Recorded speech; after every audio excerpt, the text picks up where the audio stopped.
à la fin des années 60, on commence à s'apercevoir que la vie de la planète est le résultat d'une série d'équilibres naturels. Des voix commencent à se faire entendre. René Dumont se présente aux élections présidentielles françaises de 1974, mais il obtient très peu de voix. Cependant, les États prennent peu à peu conscience des problèmes. Des ministères de l'environnement sont créés, mais leurs pouvoirs sont faibles face à l'ampleur des intérêts économiques en jeu. Le pétrolier Torrey Canyon s'échoue dans la Manche en 1967. L'Amoco Cadiz en 1978.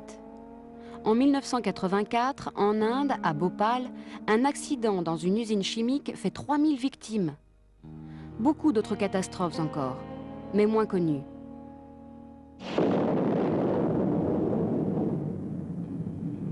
Jusqu'à cette année 1986, la catastrophe nucléaire de Tchernobyl. Là, tout bascule.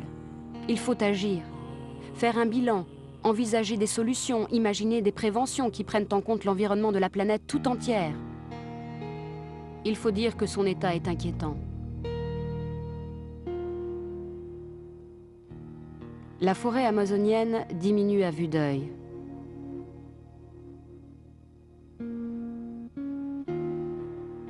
Au-dessus de l'Antarctique, il y a un trou dans la couche d'ozone. L'effet de serre augmente de plus en plus. Le réchauffement de la planète peut avoir des conséquences dramatiques.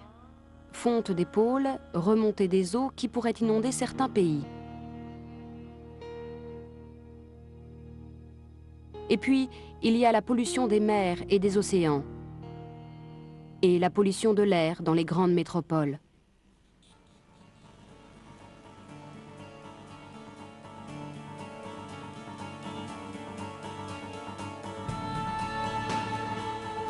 En fait, le respect de l'environnement est l'affaire de chacun. Il demande de modifier des habitudes dont certaines sont bien établies.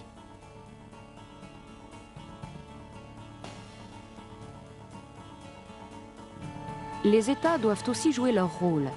Ainsi, au niveau national, des mesures toujours plus nombreuses sont décidées concernant l'eau, l'air, la protection des espèces, le littoral, la montagne et le bruit.